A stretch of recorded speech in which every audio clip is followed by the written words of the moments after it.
चली बातें अंदर की बाहर की, न जाने कितनी गालियां, जीवन में इतनी गालियां कभी आनंद मोहन सुना नहीं होगा जितनी गालियां दी गई बेवजह उन लोगों के द्वारा जिसने कहा कि फलना आदमी को टिकट मिलना तय है, धरना पर बैठ गए घर पर, भाजी नबीनगर चलिए, इज्जत बचाइए, चलिए नबीनगर। जो ये कहने आए थे वो लोग गाली गलौज, लेकिन मैंने कहा आपने देखा होगा ये क्या है, गाली लोकतंत्र में आलोचना का स्थान है, लोकतंत्र में मतभेद का स्थान है, लोकतंत्र में सत्ता के साथ साथ प्रतिपक्ष का स्थान है। बगैर प्रतिपक्ष के सत्ता पक्ष और प्रतिपक्ष ये दो पहिए हैं जिस पर लोकतंत्र चलता है, उसके बगैर लोकतंत्र अधूरा है, निरर्थक है, मैं ऐसा मानता हूं। हम लोग तो ज्यादा जिंदगी बीत गई अपोजिशन में, इसलिए अपोजिशन के इस दर्द को समझते हैं। लेकिन लोकतंत्र में गाली गलौज आलोचना का स्थान है, गाली गलौज का नहीं, मतभेद का स्थान है, मनभेद का नहीं। हम लोग तो जिस दिन चुनाव जीते उसके बाद वो गए थे, ये चेतन गए थे चुनाव के क्रम में, प्रतिद्वंदी जो हमारे क्या नाम था, आमोद के घर पर मां की लाश जल रही थी तो चेतन आनंद गए, और जिस दिन श्राद्ध कर्म था उस दिन मैं गया था। तो ये चलता रहेगा, लेकिन इसका मतलब गाली गलौज नहीं होता है। गाली गलौज क्या है? गाली गलौज आपकी परवरिश किस वातावरण में हुआ इसका परिचायक है। गाली गलौज ये अभद्र टिप्पणियां ये क्या है? आपकी संस्कार में पले हैं इसका द्योतक।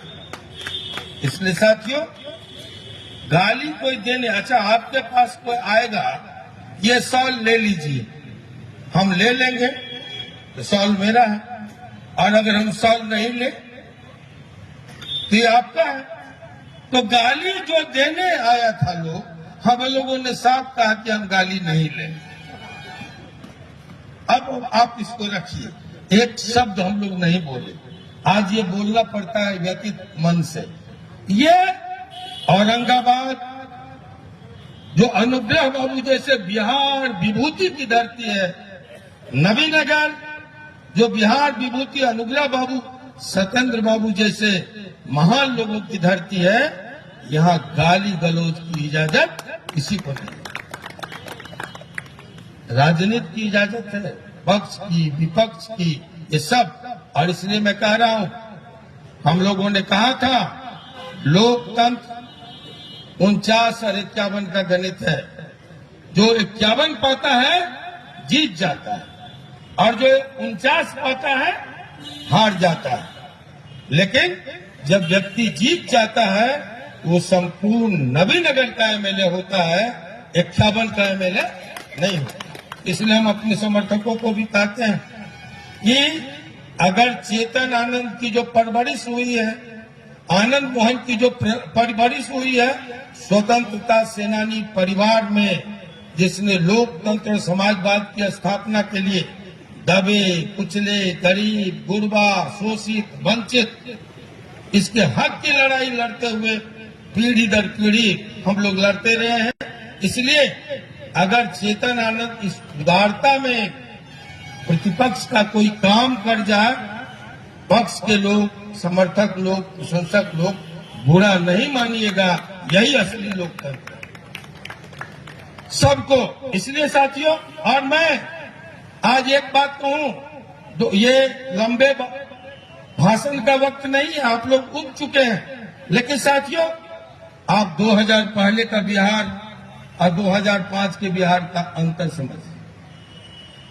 ये नीतीश कुमार जी ने लंका को से उदाहरण दिया, रामायण से बड़ी भारी प्रेरणा ली, और सबसे पहले उन्होंने प्रेरणा जो लिया वो ये लिया कि लंका में प्रगति थी, उन्नति थी, विकास था, चहुमुखी सर्वांगीण सोने की लंका थी। बस एक ही काम रह गया था रावण से, स्वर्ग में सीढ़ी लगाना। स्वर्ग में सीढ़ी लगाने के पहले बेचारा चल बसा। समृद्धि थी, सब कुछ था, कहीं कोई गरीबी, अकाल, ये कोई कमी नहीं थी।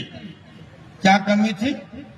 भातृत्व की, भाईचारा की, प्यार की, सद्भाव की।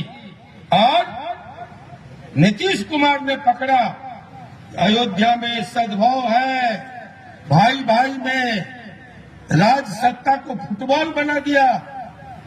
जाते थे भरत कि भैया ये तुम्हारा हक है, तुम ग्रहण करो, और बड़े भाई कहता था बाप को दिया हुआ वचन है, इसके अधिकारी तुम है, तुम जाओगे।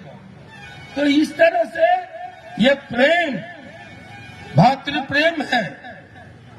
और रामायण हमें यही सब सिखलाता है। कुछ लोग कहते हैं रामायण जलाओ, रामायण में तो बहुत अनावश्यक बातें हैं। हमारे प्रेरणा, ऐसे लोगों के भी प्रेरणा डॉक्टर लोहिया रहे हैं। डॉक्टर लोहिया नास्तिक थे, लेकिन चित्रकूट से उन्होंने रामायण मिलना शुरू की और उन्होंने कहा कि रामायण में हीरे हैं, मोती हैं, मानक है, जवाहरात है, सब कुछ है। उसी के साथ साथ रामायण में कंकड़ और पत्थर भी है। डूबने वाले पर निर्भर करता है, गोता लगाने वाले पर निर्भर करता है वो क्या ढूंढ के लाता है।